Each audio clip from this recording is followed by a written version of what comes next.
today we're out harvesting some sunflowers. I use a gearing off header. It's a maize corn header with a sunflower kit attached to it. It's got like the gathering chains, get some blocks, and then it gets a set of like knives to cut the stems. And then it's a way it's just easier. You don't need another header. I don't plant that much sunflowers that I can buy just a dedicated sunflower head. This does have some maybe more losses than what the dedicated heads will have, but I prefer this. This works really nice. The yields aren't too bad. Pigeons did eat a lot.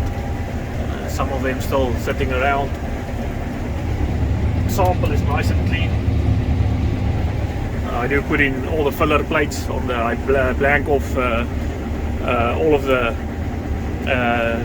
last 3 grates in the case combine. There's a 7140 that I'm combining with, and it does an exceptionally good, gives a really good, nice clean sample without any rotor losses.